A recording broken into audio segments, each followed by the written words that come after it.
Hey, how you guys doing? Hey, you ever have a few cold ones and then nod off for a little bit and have like a little daydream? That's what just happened to me.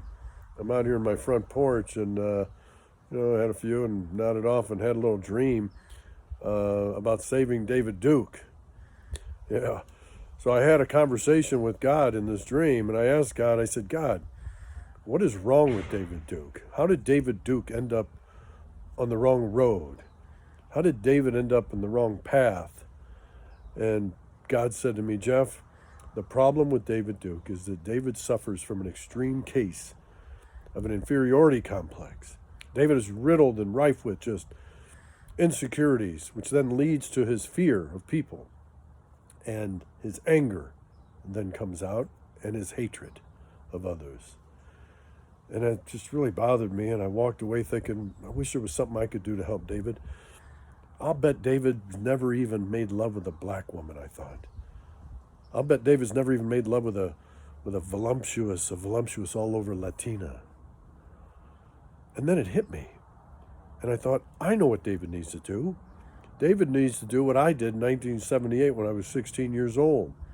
1978, I was standing at a bus stop on Lindbergh Boulevard in St. Louis, Missouri. I had just come from a job interview across the street from a motel to try to get a job driving an ice cream truck. My buddies and I, we had licenses. We just got our license, but none of us had cars. So I figured if I got this job, we could use the ice cream truck to drive around and party in, which we did. But that's another story. But anyway, so I'm standing at this bus stop, and I hear this guy screaming across 4 lanes of traffic at me. And I look over, and there's this guy in a car yelling at me, this black guy, and I can't hear what he's saying. I'm like, I can't hear you, and I don't know what he's saying. I don't know why he's yelling at me. I figured he would just drive off. No, he does a U-turn and pulls up right in front of me, drives over 4 lanes of traffic. And so I walk over to the passenger side window, and inside the car, sitting on the passenger seat, was a beautiful, beautiful and sexy black woman. And I mean, just beautiful lips and beautiful eyes and beautiful smile. She had flawless skin, a sexy physique. She was wearing this tube top. She had on some blue jeans and white tennis shoes. And anyway, he finally says to me, he says, hey, would you be interested? She wants to know if you want to go and have some fun with us. And so I said, well, I got to go fill out some applications down the street. It's, I'm trying to get a job, da da da da. We kind of went back and forth with it. She chimed in a little bit. And then as he was about to pull off, he says to me, you'll never have another opportunity like this for the rest of your life. And I thought about that for a second. I looked at her, and I got in the back seat. And so then he asked me, he says, hey, where's that motel that has the X-rated movies in it? I didn't know where it was at. But turned out it was at the Henry VIII Motel, which was right next to the motel that I had just come from filling out the job applications. And so anyway, we went over there and pulled up, and he went inside to get the room. And he said he was 27 at the time, and she was 19, he told me, and I was 16. So she was drinking they were both drinking these little champagnes, it's like little bottles of champagne, so they gave me a couple. I started sucking them down. And then we got the room, and she's saying, it's no trip, Jeff. It's no trip. We can have our little fun, and then you can go anytime you want, Jeff. And I'm trying to ease my mind, I guess. So we pulled up to the door and smoked a joint before we went in the room, and then went in the room and sat down on the edge of the bed and turned on these cheesy 1978 motel movies, X-rated movies, if you can imagine what those were about. And she got up and went to the bathroom, and when she came back, she said, I could see that her zipper was a little unzipped on her blue jeans.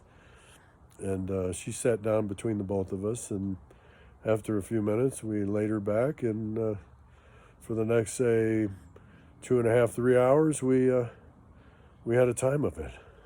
we had a real close connection there. I mean, him and I didn't do anything together, but that's neither here nor there. To each his own. But yeah, we had a good time.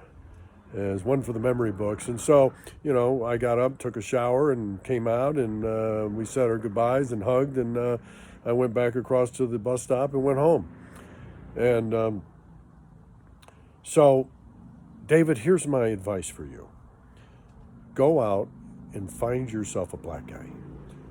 Yeah, find a black guy, make him your friend, and then once you're friends with him, you two go out and wherever you're going to go, a bar or something, I don't know, and find a woman, a willing participant that would like to go with the two of you, and then go to a motel or a hotel, whatever. You don't have to go to the Henry VIII Motel, any place you want, David. And the three of you go in there, and for 2-3 hours, David, I want you to have the time of it like I did. David, I want you to let yourself go like you've never let yourself go before. I want you to let it rip, David. Okay? And after about 2 or 3 hours of that closeness, after you take your shower and you come out and you walk outside the door of the motel, David, you're going to be a changed man. All your insecurities are going to go away. All your fears are going to go away. Which means all of your hatred and negativity is going to go away.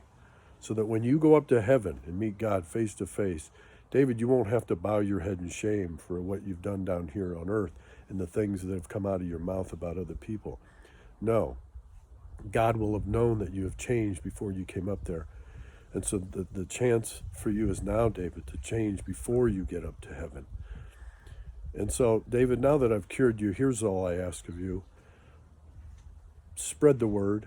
Go out and meet as many men as you possibly can and convince them and convert them to be the fine, decent, honorable, fearless, secure men that God wants all of us to be. So all of the hatred will go away, all the fear will go away, and everything that comes out of your mouth, David, will be nothing but love, peace, and happiness, and it'll just be filled with all positive messages instead of anything negative. And David, I know you can do it. We all know you can do it. And so time is running out, but the time is now. And so I hope you follow this path, which will take you in the right direction. So thank you for listening. God bless you, and stay safe out there.